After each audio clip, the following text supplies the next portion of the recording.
Welcome to the very first episode of Kidlet 6. I'm your host, Julie, and I'm so excited that we get to spend 6 minutes together each week, celebrating book birthdays, connecting with authors, discovering books librarians and other kids recommend reading, and so many other fun Kidlet 6 features.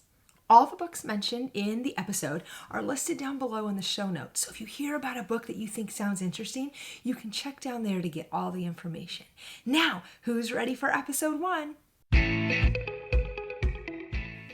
What do you get when you have a story with a lottery winner, an elephant, a bear, and a flamboyance of flamingos? You get today's Kidlet 6 book of the week, The Elephant in the Room by Goldberg Sloan. Sela's mother has been in Turkey for almost a year trying to secure the immigration paperwork she needs to return to the United States to be with her family. This year has been incredibly difficult for Sela. And then she meets a grandfatherly man who recently won the lottery, and everything changes. If you are a reader who likes realistic fiction or stories about family, friendship, or animals, then I'd recommend reading The Elephant in the Room.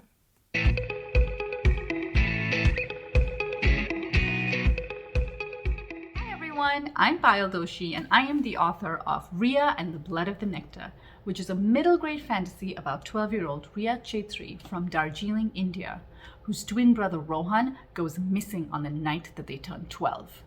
This book is full of adventure and mystery.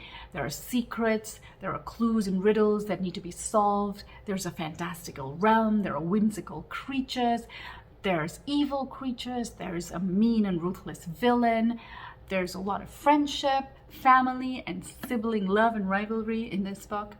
And of course, there is magic. So if you love reading about fantasy and adventure, definitely give this book a read. But if you like reading about school and fitting in, then I recommend Ahmed Aziz's Epic Year by Nina Hamza. I recently read this book and I loved it. The story follows Ahmed, who is in middle school, and his family recently has moved from sunny Hawaii to cold Minnesota. We follow Ahmed on his epic year in school where he has to face bullying, he's learning to make friends, he has this big project that he has to do really well in, all the while where he's grappling with his dad's illness and trying to fit into this new school, new town, and new place that he needs to call home.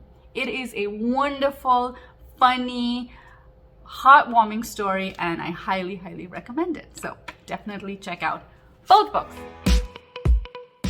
Would you rather have your own personal robot or a magic carpet that flies? Let's hear what a couple of authors would pick. Don't tell anyone, but I'm terrified of heights. So I have always thought that flying on a magic carpet sounds pretty scary. Unless I could get like a seatbelt and like shoulder straps to hold me in, so I think I'd probably go with a robot.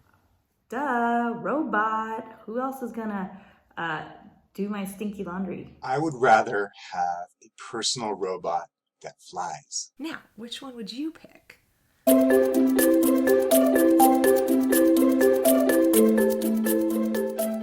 The day a book first comes out is called its publication date, but sometimes for fun, it can be called its book birthday. So let's celebrate a few of this week's book birthdays. One Kid's Trash by Sumner, and this is the story of Hugo, who is not looking forward to his new school. When the kids at school discover his passion for garbology, the study of trash, he quickly becomes the cool kid on campus. But will it all go to his head? Next up, we have Spy School at Sea by Stuart Gibbs. This is the 9th book in the Spy School series. Ben Ripley is back, and this time he'll be facing his nemesis, Murray Hill, out on a ginormous ocean liner in the middle of the ocean. Our next book birthday is Fast Pitch by Nick Stone, and this is the story of Shanice Lockwood, who is determined to win the Fast Pitch World Series. As the team captain, she knows this would be a big deal for her team and comes with a $10,000 prize. But what obstacles will they face along the way? We're also celebrating The Flyers by Beth Turley. Elena Martinez's dreams come true when a glossy cream-colored invitation arrives in her mail, and she is invited to a week-long summer internship where she will get to learn the ins and outs of running the most popular teen magazine.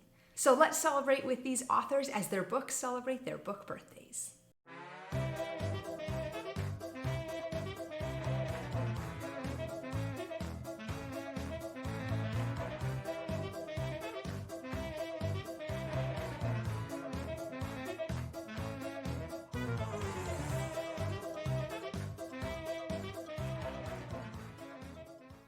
As someone who loves books, I am definitely a logophile. Now, do you think you can use it in a sentence? Try correctly using the word logophile in a sentence and then share it with us on social media at Kidlet6. Thank you for watching the very first episode of Kidlet 6.